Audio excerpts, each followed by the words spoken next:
wabarakatuh. Waalaikumsalam.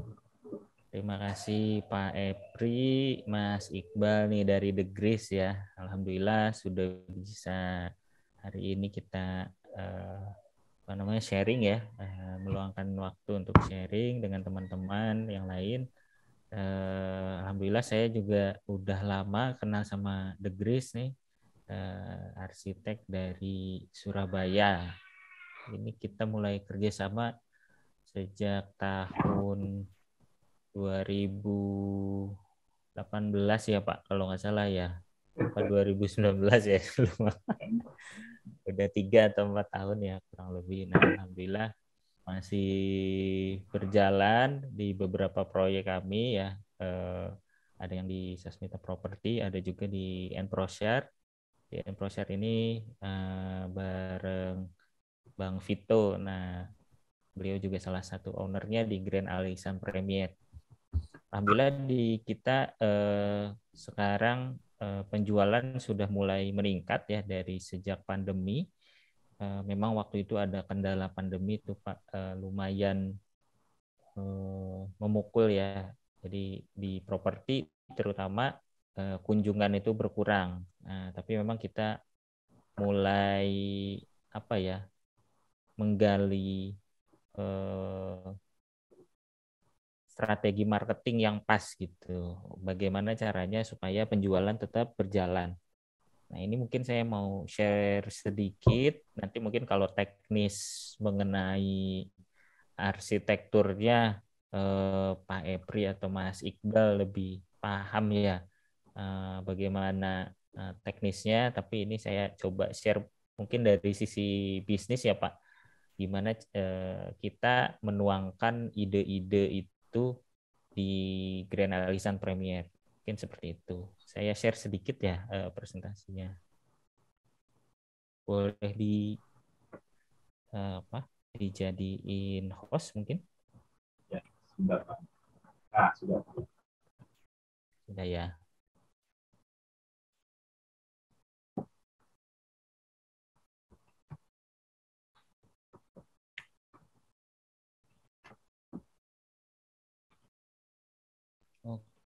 Oke, kelihatan nggak ya?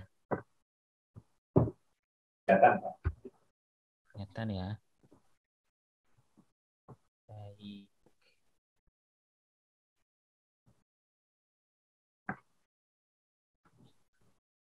Nah, ini Grand Alisan Premier ya. Ini desainnya dari The Grace nih. Jadi ada beberapa tipe. Waktu pertama kali kita launching itu yang 2 lantai tipe Tabebuya yang di atas ya. Kemudian yang di bawah ini tipe The Spring. Nah, tipe The Spring ini kombinasi 1 lantai dengan mezanin di bagian atas.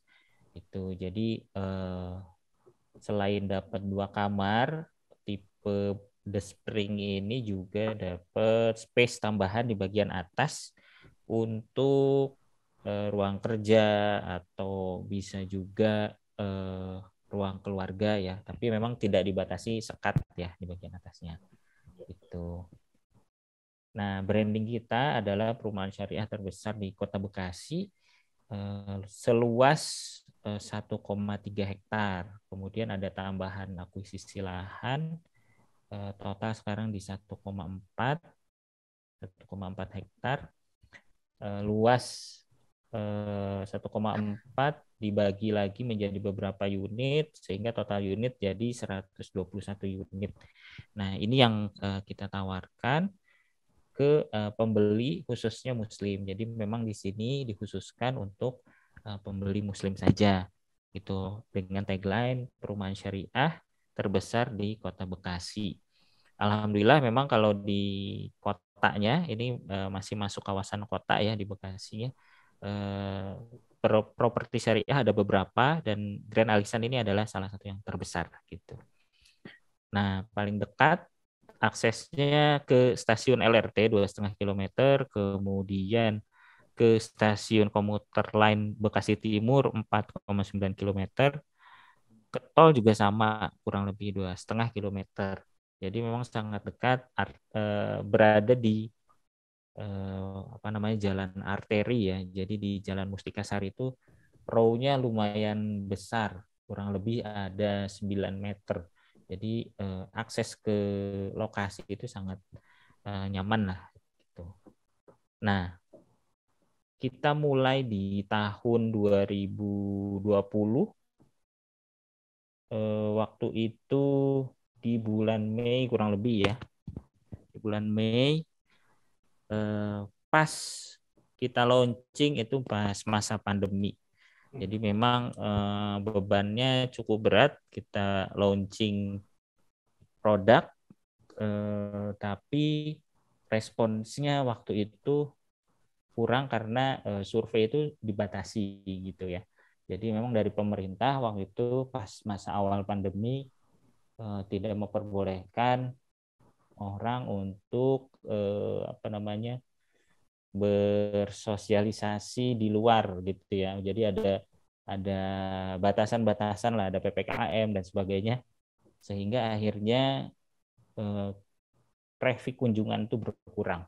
Nah, akhirnya event yang kita adakan pun jauh berkurang dibandingkan dengan masa-masa sebelumnya ya. Biasanya kalau satu event itu kita adakan bisa yang datang tuh puluhan ya, minimal itu 30 orang biasanya datang. Nah ini sangat minim gitu, bisa dihitung belasan bahkan mungkin di bawah 10 gitu yang hadir. Nah ini akhirnya yang kita harus putar otak bagaimana caranya penjualan tetap bisa berjalan. Nah di tahap 1 pada waktu itu hanya terjual 1, 2, 3, 4, 5, 6, 7 ya, kurang lebih belasan ya.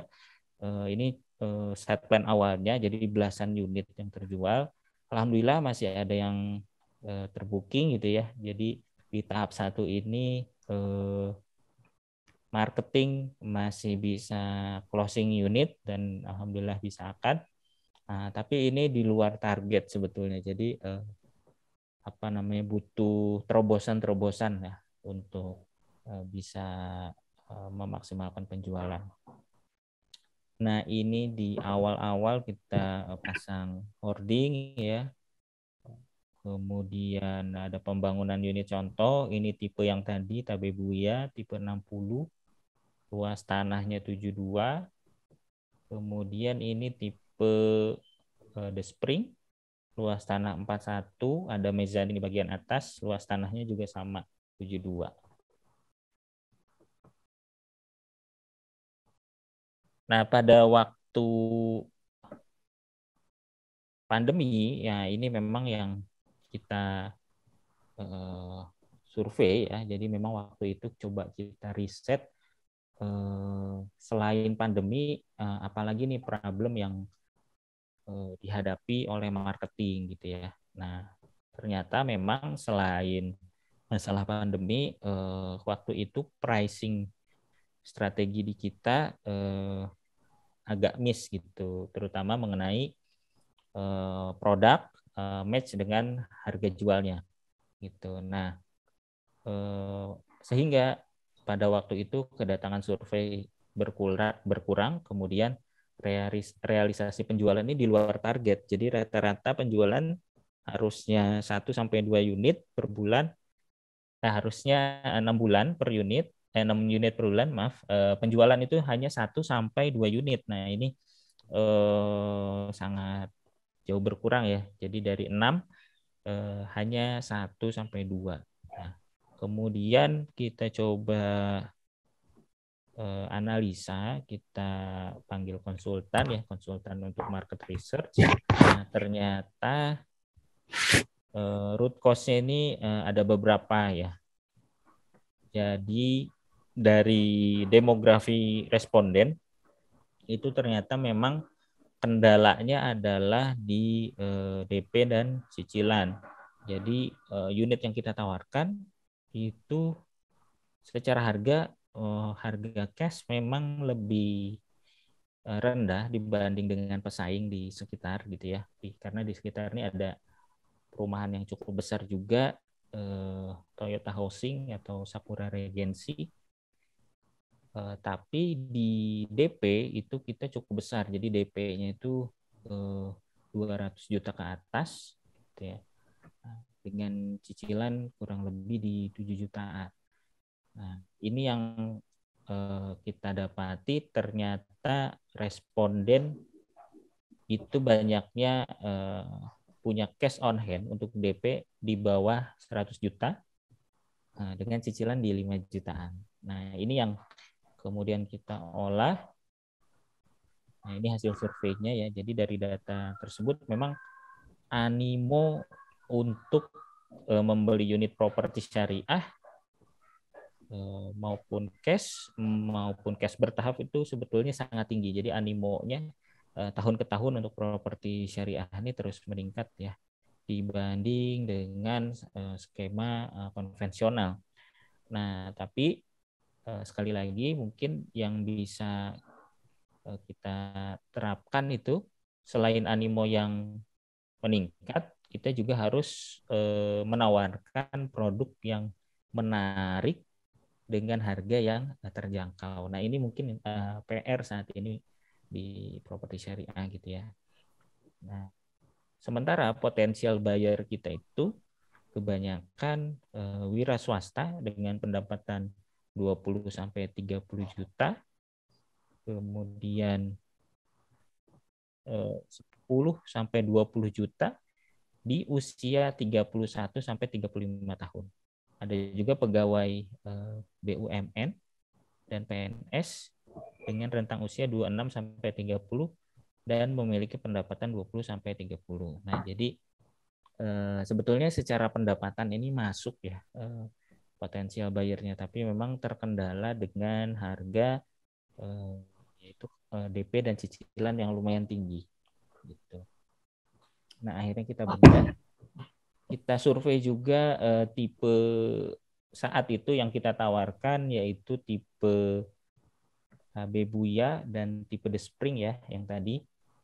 Ternyata survei pada saat itu menghasilkan analisa bahwa konsumen ini tidak cukup puas lah gitu ya dengan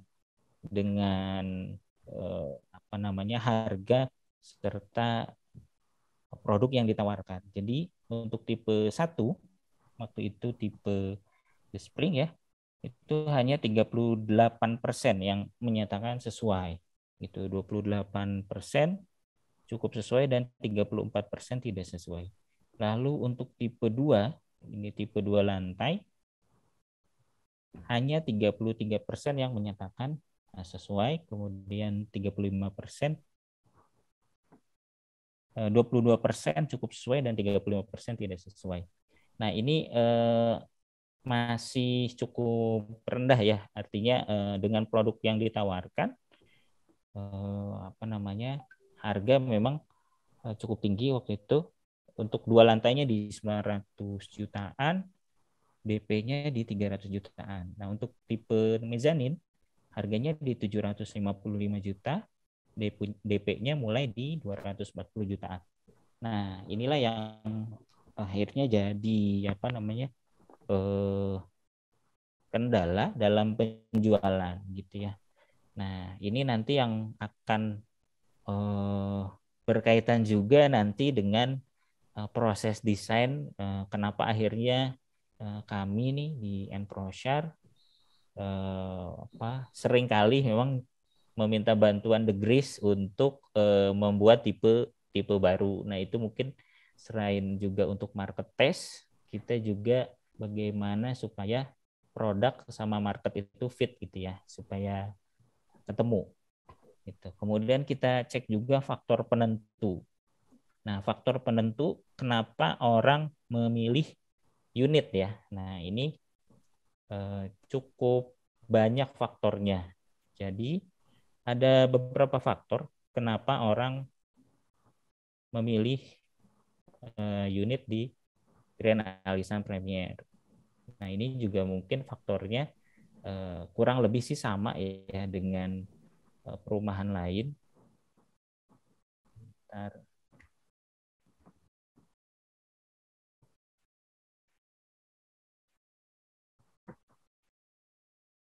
Nah, ini ya. Jadi ada kita bagi 5 faktor ya, 5 faktor utama. Nah, jadi ada gelembung-gelembungnya nih, jadi faktor 1, faktor 2, faktor 3, faktor 4, dan faktor 5. Nah, faktor 1 ini gelembung yang cukup dominan gitu. Kenapa orang memilih unit rumah? Jadi setelah kita survei, faktor penentunya itu adalah bebas banjir. Itu ternyata yang paling utama, terutama untuk di kawasan Bekasi. Nah, di Bekasi ini memang salah satu faktor yang cukup sering ditanyakan, kawasannya ini perumahannya bebas banjir nggak ya gitu. Artinya nggak ada banjir gitu. Oh iya, alhamdulillah di sini nggak ada banjir gitu. Nah, di Grand Alisan setelah kita cek memang cukup tinggi ini areanya. Jadi alhamdulillah dibandingkan dengan kawasan sekitar seperti Rawalumbu, kemudian ada area di belakang Mustika Jaya.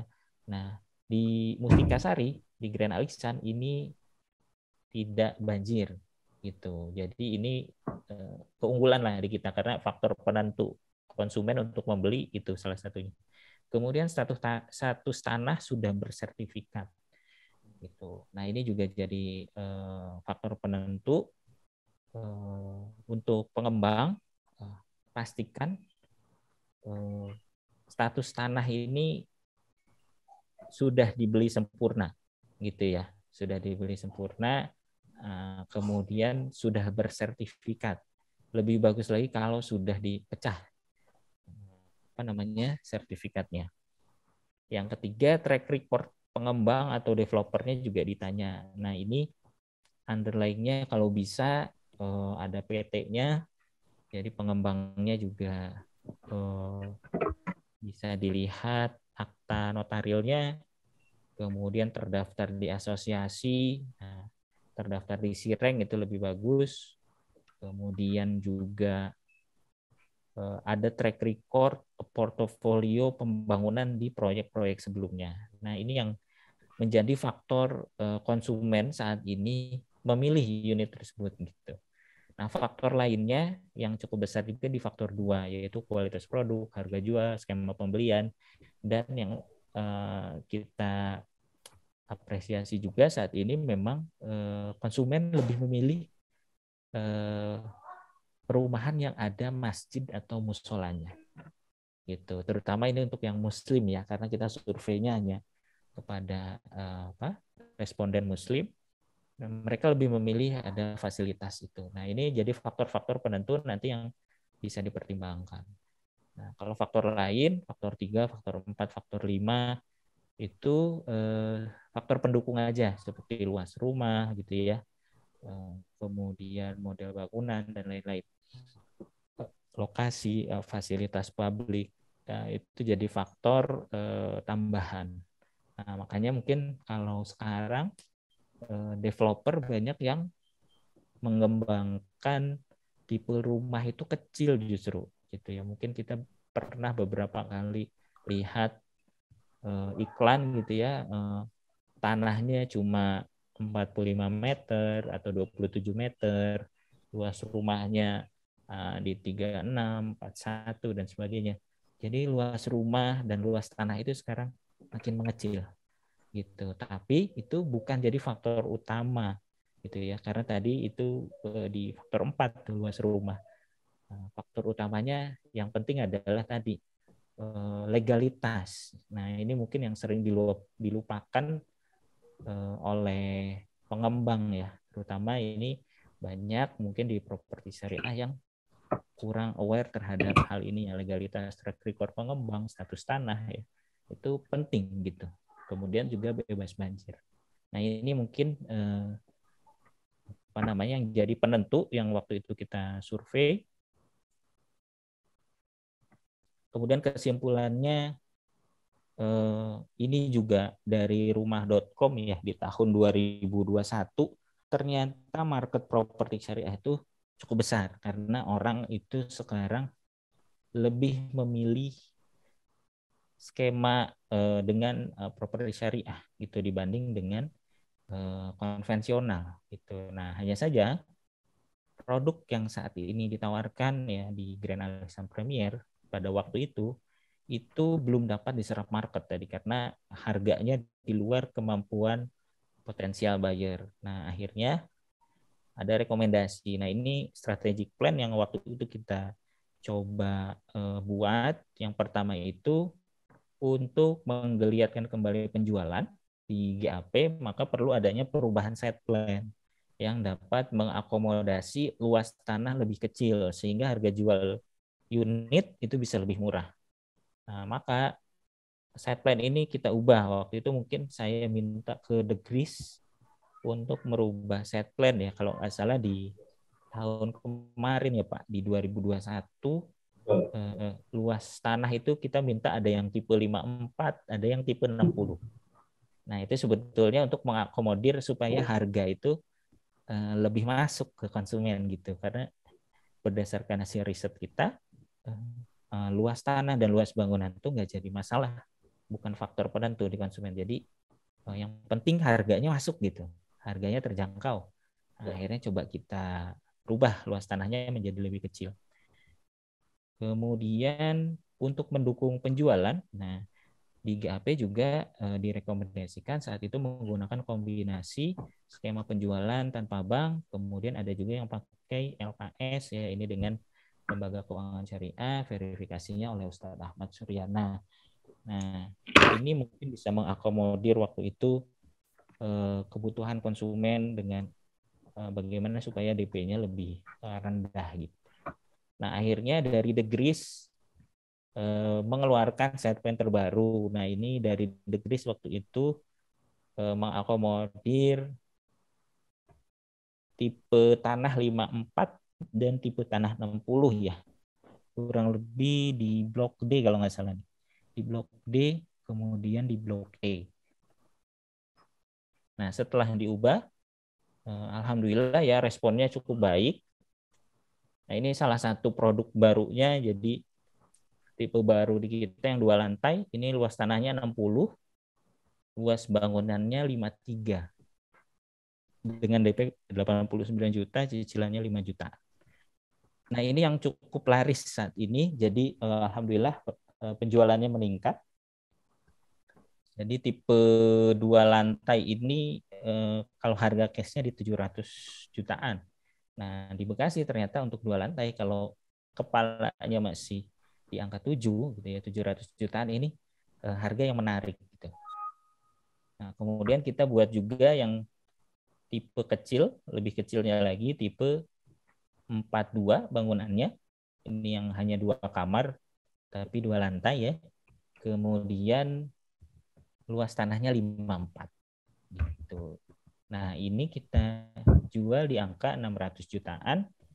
Alhamdulillah ini juga tinggal sisa 3 unit gitu. Jadi perubahan luasan bangunan, kemudian luasan tanah ternyata efeknya cukup signifikan ke penjualan.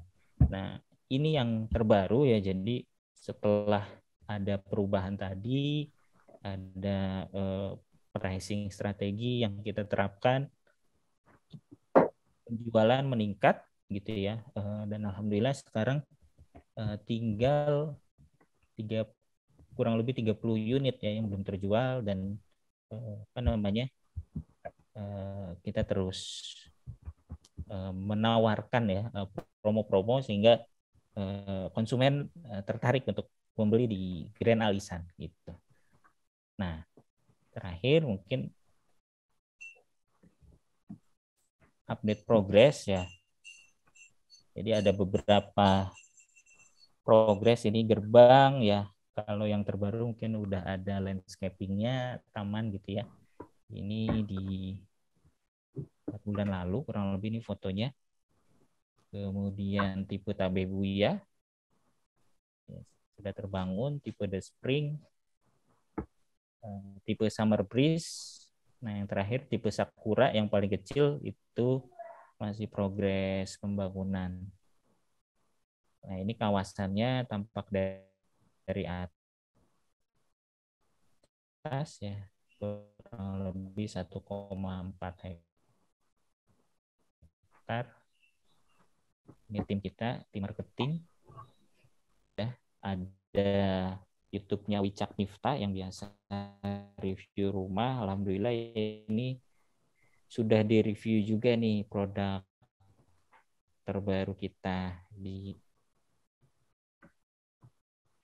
YouTube Wicak Miftah dengan judulnya Rumah Minimalis Serba Putih, luas 60 meter di Bekasi. Nah, ini rumahnya kurang lebih seperti itu mungkin. Waalaikumsalam. Assalamualaikum warahmatullahi wabarakatuh. Menarik sekali kan. Jadi cara perkembangannya, Ya, karena memang seingat saya memang awal desain Grand Alisan Premier itu yang saya 2019. ya 2019 akhir tuh mulai desain ya Pak. Ternyata awal tahun ada pandemi. Pas launching itu Pak. Ya, Launching langsung pandemi. Singkat saya waktu itu, saya terakhir di Jakarta itu kan 2020 Februari akhir. Betul. Fair. Saya tinggal lihat BSL Premier di stand Islamic Fair itu. Iya. Nah, itu pertengahan Maret ya. Maret launching tuh di langsung Mei kalau nggak salah kita launching. Pandemi itu tadi. Pandemi udah PPKM.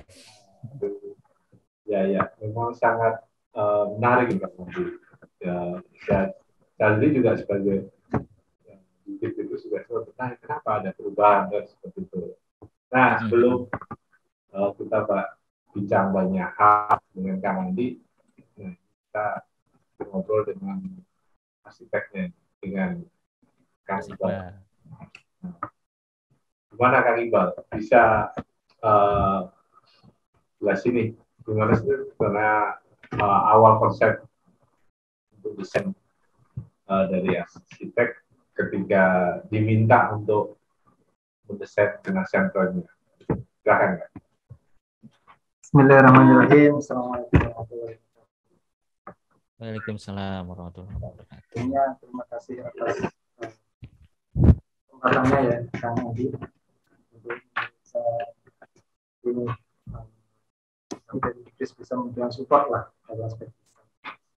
Memang apalagi di masa pandemi ya isu penjualan kemudian juga isu desain itu nanti bagaimana yang bisa terserap pasar itu kan satu kondisi yang sama-sama kemudian banyak diskusi di situ di antara teman-teman developer juga termasuk di kalangan ini rekan-rekan arsitek juga begitu. Kita bagaimana kita bisa memberikan pemecahan atau solusi ya di tengah-tengah tantangan pandemi. Nah, memang satu hal yang jadi tantangan tersendiri ya bagi arsitek itu kan ketika kita ini kan berpikir bagaimana menangkap maksud dari klien ya, yakni developer dari rekan-rekan Grand Alisan Premier ya. Nah, untuk menemukan bagaimana kan mereka teman-teman GAP ini kan pasti punya analisa pasar, bagaimana desain yang bisa diterima pasar, gitu kan? Bagaimana kita menangkap ya, saya desain itu bisa fit itu yang diharapkan developer dan pasar itu bisa dapat. Ini satu yang tersendiri karena kita harus melakukan ini ya renungan ya antara harapan developer dan harapan buyer.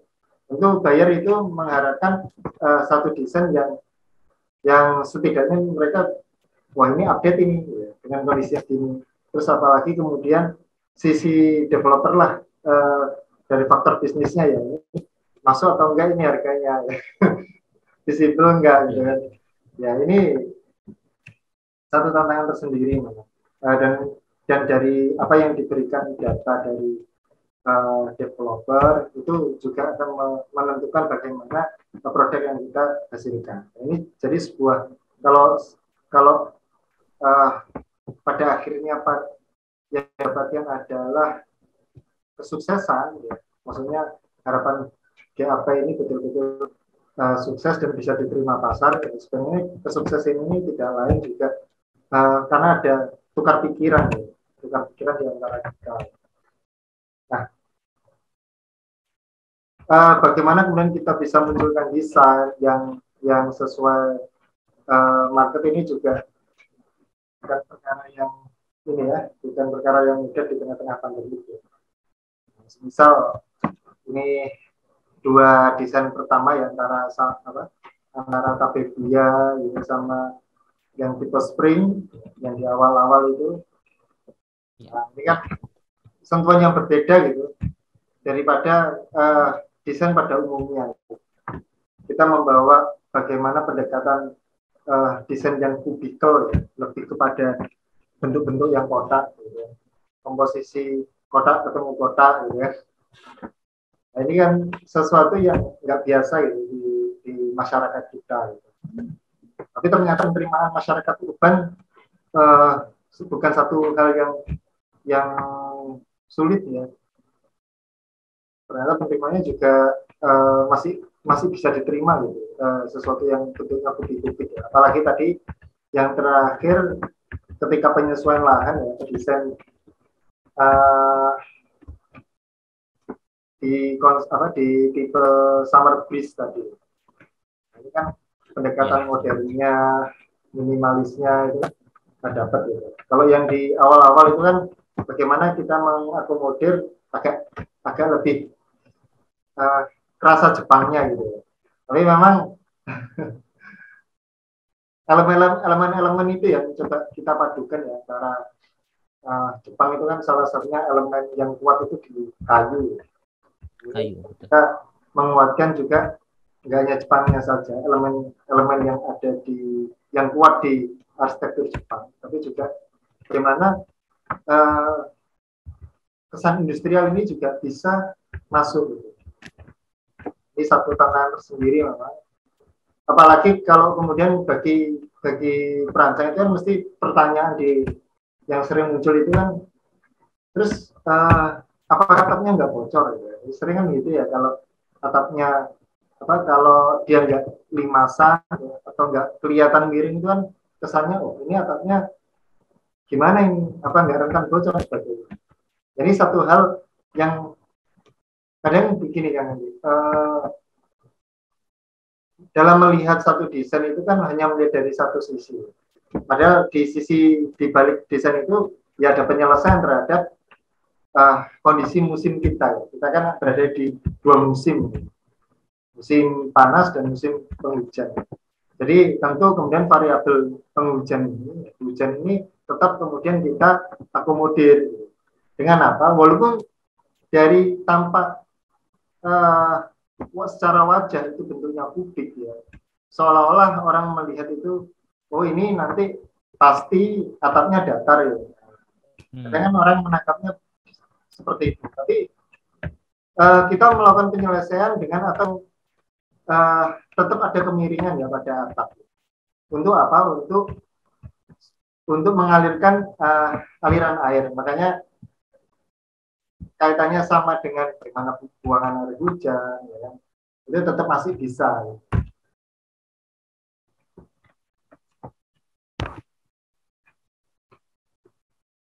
Buangan air hujan itu masih bisa. Nah, aliran air itu masih tetap kemudian nggak menggenang gitu ya, nggak seperti bayangan kalau ini nggak bisa, kalau bentuk kota itu nggak tropis banget gitu. Padahal yang dimaksud tropis itu bukan tidak dari segi bentuknya itu apa, tapi bagaimana bentuk itu bisa menyelesaikan persoalan di iklim tropis. Hujan berarti bagaimana kita bisa mengalirkan air sesegera mungkin gitu. Segera terbuang gitu. Kemudian juga bagaimana panas ya. Panas terjadi rambatan ke dalam ruangan, kita selesaikan dengan adanya plafon di situ, bukan langsung antara atap, kemudian juga atap juga apa namanya plafon ya. Jadi ruang antara atap dan plafon itu kan bisa kemudian supaya ini nggak lang ya antara panas itu, rambatan panas kepada ruang di bawah plafon. Ini dari penyelesaian dari segi arsitektural. Aspek-aspek yang lainnya juga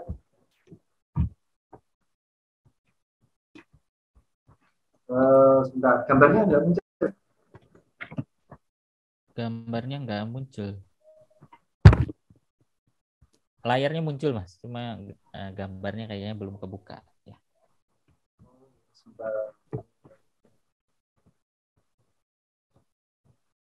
Ini kita sudah Kang Andi.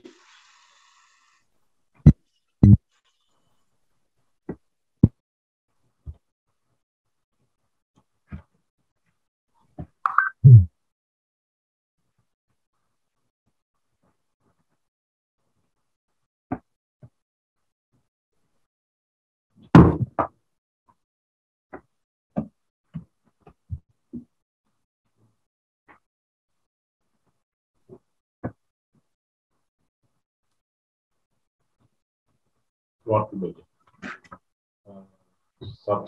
Subscreen.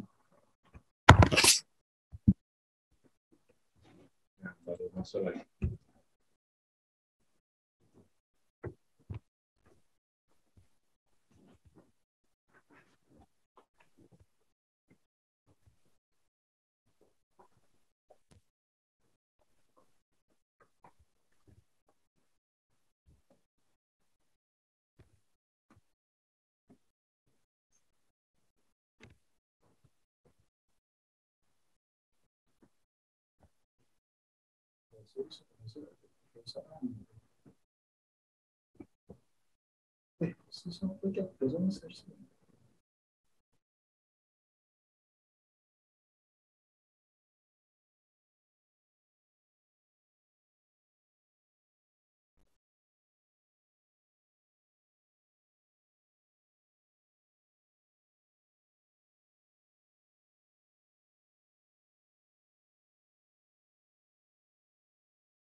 Ya, ini masih perbaiki nih. Oh, nah. Untuk ini, tapi insya Allah ini kita udah live Zoom. Alhamdulillah. Kang Iwan, Kang Andi. Ya, kita udah live. Oke, Kang Andi. Ya. Nah, ini kan tadi ada perubahan nih dari. Nah, ini udah kelihatan Ah, gambarnya. sudah mulai. Ya, ya.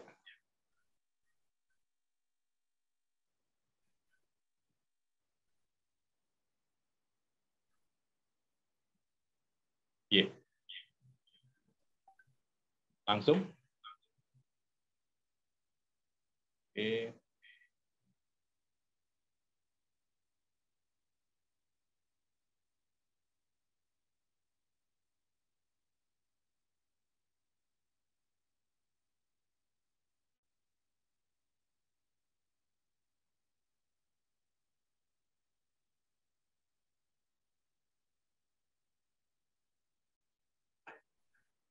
Ya. Tadi ini ada ini ya, sedikit nggak mau mul.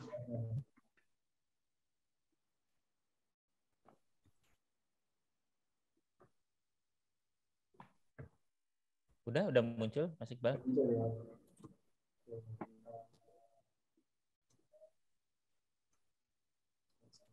Stop dulu.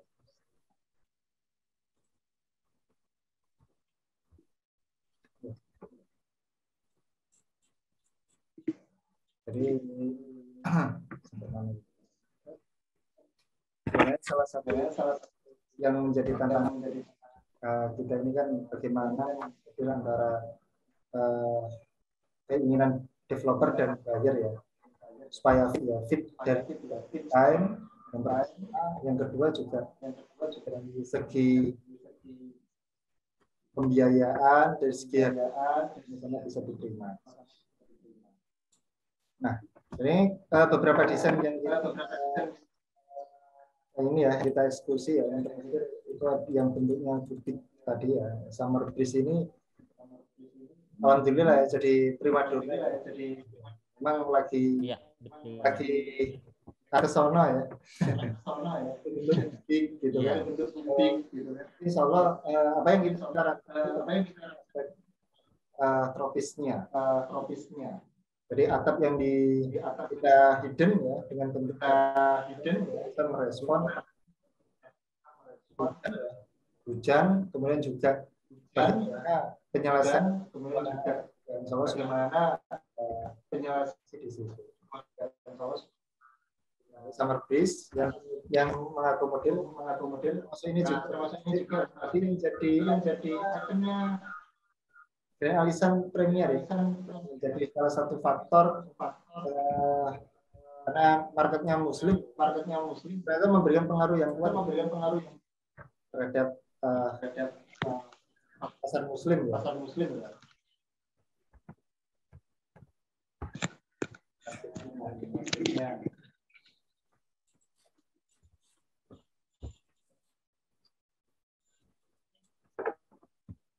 Ya mungkin itu Pak Epri sebagai nanti bisa lanjut diskusi.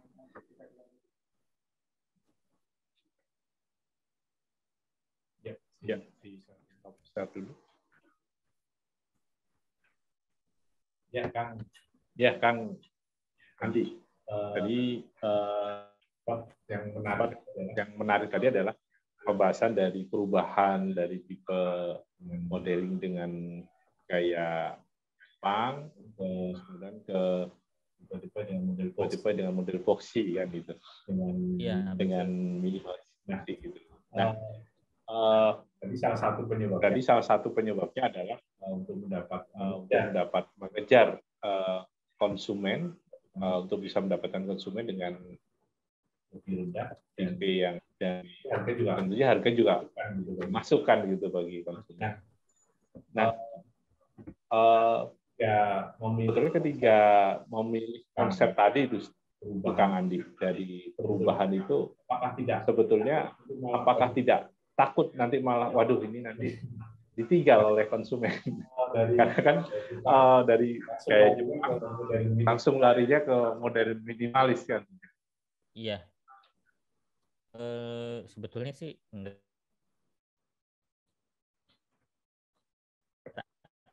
Nah, begitu. Jadi sebelum kita buat kita riset dulu tuh tadi ya. Nah, awal itu kita coba gaya dengan luasan waktu itu tanah 72, bangunannya 65 ya kalau nggak salah ya Mas Iqbal ya. Ya. Nah di situ memang di harga jadi cukup mahal ya di 900 jutaan, jadi hampir mendekati 1 M lah. Malah untuk tipe hook itu kita jual di angka 1,1 M gitu. Jadi untuk market Bekasi ini bisa dibilang masih kurang menarik gitu, Nah, memang di awal itu kita coba gaya Jepang ya, kita memang apa ya, ada ego developer ya, gitu ya. Developer nih pengen nyoba ini, nyoba itu ya begitu. Biasanya memang di awal kita pengen gayanya seperti ini, seperti itu.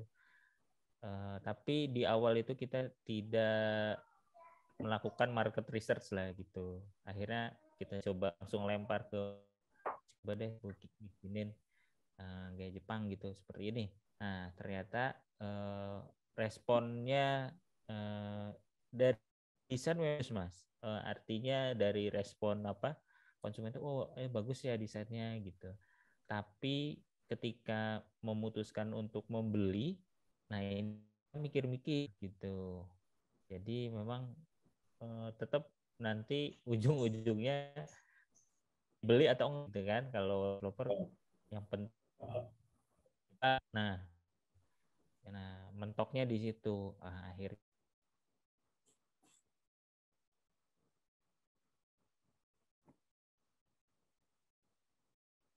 700-an. Kemudian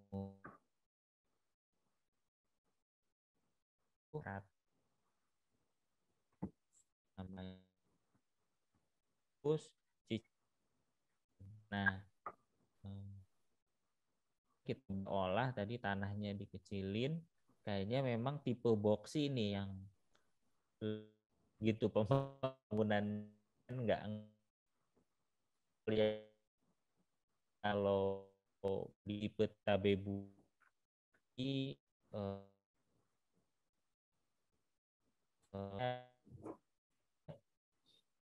karena kemudian gentengnya kita genteng keramiknya keramik flat, nah itu lebih mahal lagi gitu. Nah kalau tipe boxy ini atasnya kan kita bisa pakai lembaran UPVC ya, bisa pakai Alderon atau second grade-nya ada mungkin merek rooftop atau Dr. Shield dan lain-lain. Nah ini bisa lebih murah gitu cost produksinya. Kemudian fasadnya juga kita coba buat lebih minimalis. Jadi tadi modelnya pakai model boxy, atapnya atap datar ke belakang gitu ya, pakai Alderon atau yang lain. Kemudian fasadnya kita buat lebih minimalis, kombinasi cat gitu ya, kombinasi cat antara putih sama abu-abu. Nah kebanyakan yang minimalis sekarang kan kombinasinya itu. Terus nanti mungkin aksennya aksen kayu aja di pintu gitu. Jadi nggak banyak ornamen yang nanti apa namanya bisa menaikkan cost gitu. Nah kalau di Tabebuya memang ornamen lumayan banyak. Di situ ada kita pakai conwood ya. Ya. Itu pakai conwood. Nah itu cost lumayan untuk pemasangan conwood. Kemudian tadi gentengnya pakai keramik gitu. Untuk tipe baru Summer Breeze alhamdulillah itu costnya jadi lebih berkurang. Itu sih Pak kurang lebih. Dan kita nggak takut kehilangan konsumen karena udah ada riset dan bloknya pun di ini ya dibedakan gitu ya. Yang tadi tipe Tabebuya itu untuk unit-unit yang depan. Kemudian kalau Summer Breeze ini bloknya dibedakan di blok D. Kurang lebih seperti itu. Ya, menarik sekali. Bedanya dari pengalaman proses di Grand Alisan Premier ini ada sesuatu yang itu baru di properti syariah sebetulnya juga teman-teman developer properti syariah, karena tadi yang disampaikan oleh Pak Andi bahwa konsumen yang pertama tadi yang ditanyakan adalah legalitas kan itu. Dan dia menjadi salah satu kekuatan ya penjualan tadi. Nah, kemudian dalam prosesnya ini Pak Andi nih, kan ini bahasanya pandeminya belum selesai. Nah, kira-kira tantangannya masih sama atau berbeda lagi nih Apalagi BBM naik nih. Iya. Kalau tantangan beda sih Pak ya. Kayaknya emang masa-masa pandeminya udah lewat gitu. Jadi orang sudah mulai bersosialisasi, udah survei itu udah normal gitu. Mungkin sekarang di apa namanya strategi atau channel penjualan ya. Jadi yang saya lihat saat ini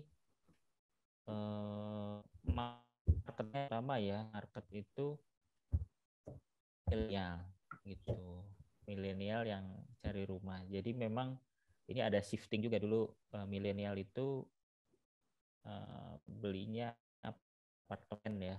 Nah, tapi masa-masa apartemen atau high rise building ini udah lewat. Jadi gitu. Nah,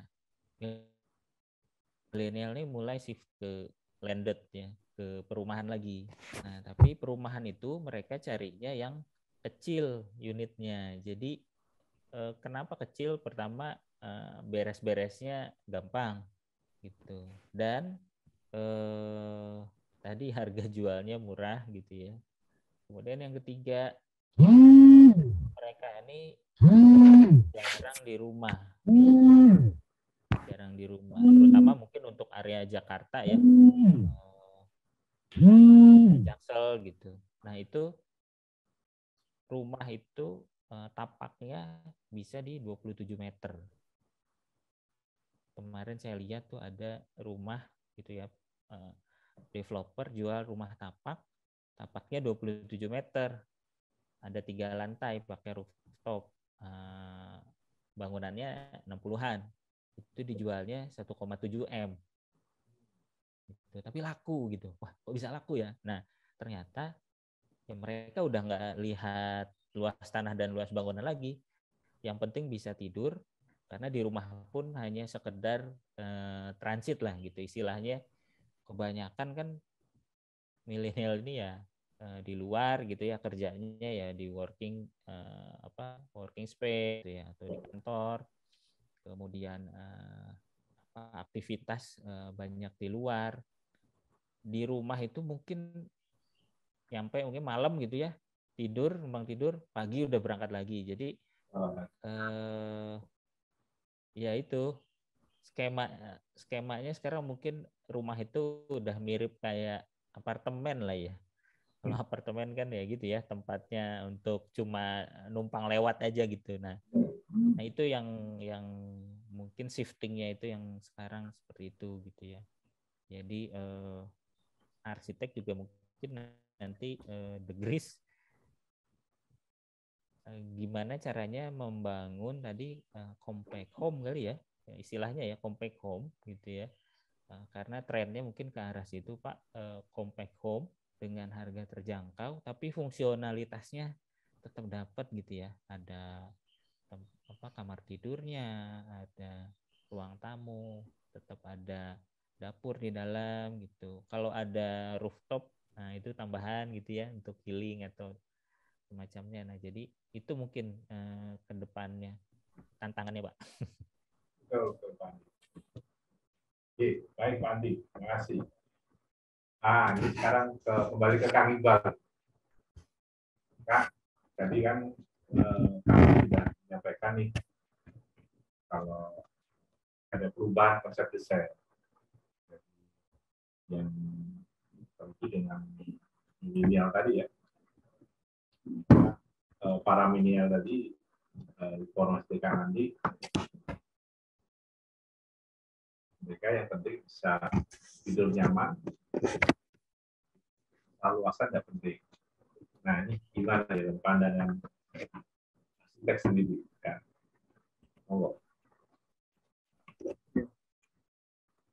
Salah satu fungsi rumah itu kan sebagai wadah ya. Wadah, siapa yang diwadah itu kan wadah yang siapa yang diwadahi itu kan ini ya manusia ya. Di sini kan dia ngomong bagaimana tinggal nyaman bagaimana dia rasakan nyaman. Ini memang lingkupnya bagaimana ini ya, desain itu bisa mewadai hal-hal aspek tersebut.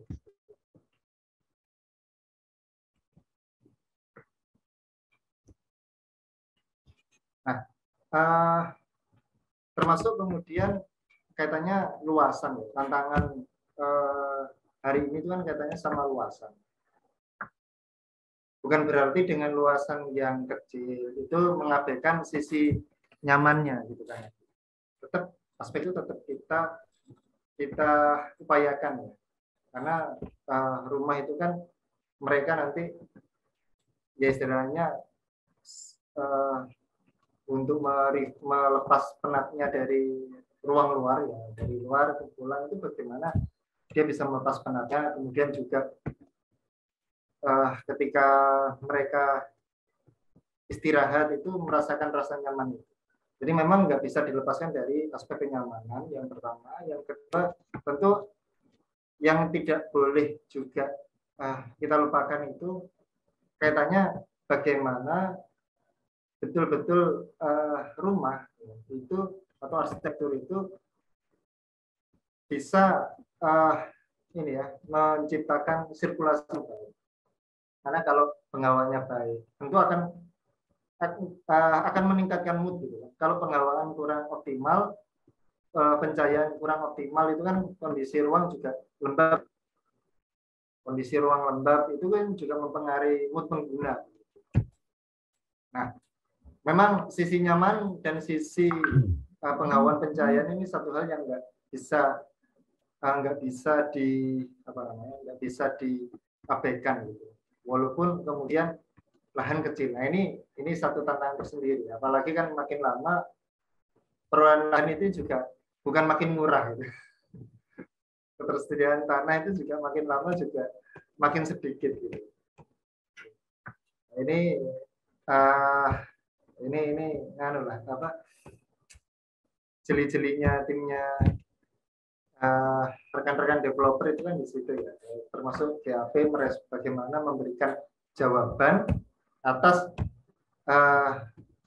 hidden need ya, bisa jadi hidden need kan yang dilempar pertama, oh luasan sekian, ternyata perlu penyesuaian, oh bagus, tapi kenapa nggak menjangkau? Berarti kan ada ya ini satu mungkin kita bisa katakan ini ya keberhasilan dari GAP ya, bagaimana kemudian bisa mengungkap hidden need ya, kebutuhan di balik itu. Ini kan luar biasa. Sehingga jauh kemudian kita bisa memberikan kebutuhan ya, kita bisa menyiapkan supply yang dibutuhkan oleh pasar. Nyaman tetap harus, kemudian juga hal yang sifatnya vital katanya penghawaan dan pencahayaan, mau nggak mau ya itu akan menentukan kualitas penghuninya juga. Yang berikutnya bagaimana rumah itu orang itu merasa ya kembali ke rumah itu bukan pengen keluar lagi gitu, cuman ganti baju, naruh tas gitu kan, mandi terus keluar lagi. Ini kan ada apa yang dengan ini? Ya, kemudian kalau lahan kecil dengan adanya rooftop roof garden ya, itu kan bisa jadi satu penyelesaian tersendiri lah di lahan kecil. Kanopi balkon, nah kan bisa kita bisa munculkan juga kan kanopi balkon. Jadi fungsi kanopinya dapat, balkon untuk mereka duduk-duduk ya, atau melepas penat, refreshing, healing lah. Kalau nominal sebelumnya healing ya, walaupun ya apapun itulah. Sambil menikmati senja, tapi jangan lupa sholat.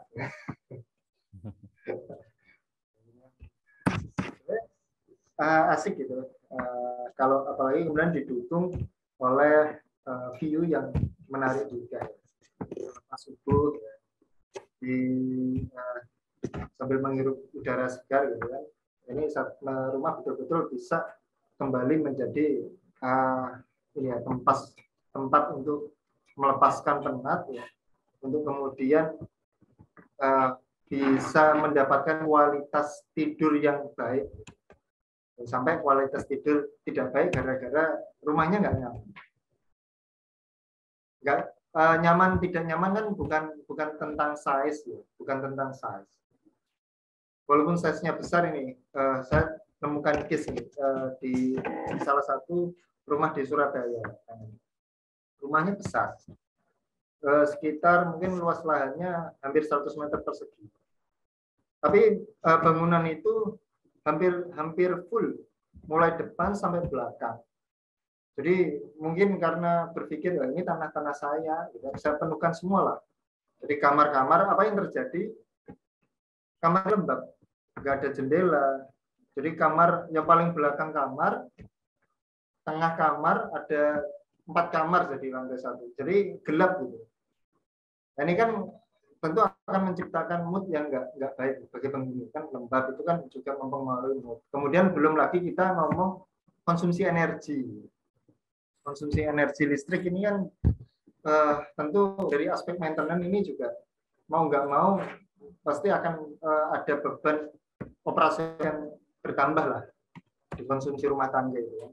Nah, listrik, ya mau nggak mau tiap hari harus nyalakan lampu gitu, kalau mau akses ruangan. Nah, ini ada ini di Surabaya, saya melihat ya pemilik rumah itu kan namanya penyesalan itu datangnya akhir gitu, di awal pendaftaran katanya gitu. Itu menyesal gitu. Bilang gini, iya ya Bal gitu kan, kalau kan senior ya, iya ya, mana lagi dulu karena merasa ini tanahku ya tak fullkan gitu kan. Justru ini tanahnya bagaimana dia menciptakan lingkungan nyaman bagi kehidupan keluarganya, rumah tangganya, termasuk baiknya penghawaan dan penjagaan di dalam rumah. Mungkin itu Kang Efri, saya kembalikan. Oke, alhamdulillah. Isinya bahwa memang konsep desain itu tentunya juga kebutuhan ya manusia itu sendiri, tetapi poinnya bahwa di situ tidak boleh melupakan kemanusiaan. Karena memang tempat tinggal itu memang sebagai apa ya, kebutuhan pokok dalam Islam sendiri menjadi salah satu kebutuhan pokok yang harus terpenuhi, sandang pangan papan kan. Karena rumah sendiri tidak hanya sekedar tempat tinggal, tapi juga untuk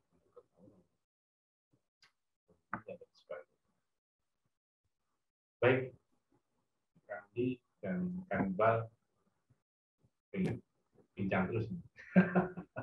Tapi waktu pula yang membatasi kita.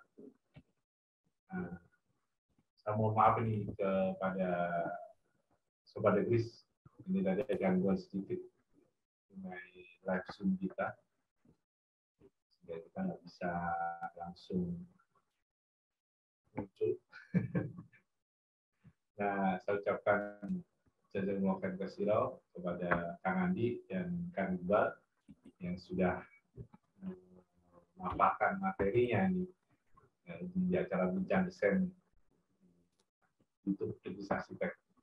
Insya Allah kita akan bahas bincang desain di waktu yang lain.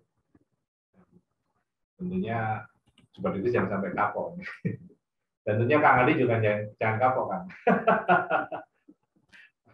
Karena banyak akan kita review lagi nih di enggak Pak, Insya Allah siap diundang lagi. Vilanya Kang Adi yang lain juga.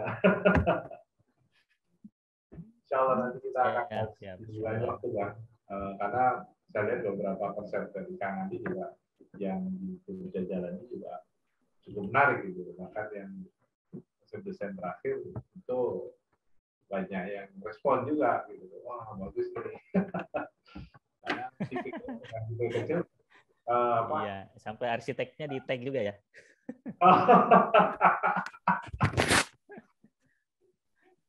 Iya kan. Makanya waduh, oh ternyata menarik juga ini gitu. Insya Allah kan nanti kita akan lanjutkan diskusi kita dan kesempatan. Insya Allah kita akan berbagi lagi dengan ide-ide desain dari developer Kang Andi Sasmita. Baik, sekian dari kami ucapkan kepada Sobat Degrees yang sudah hadir.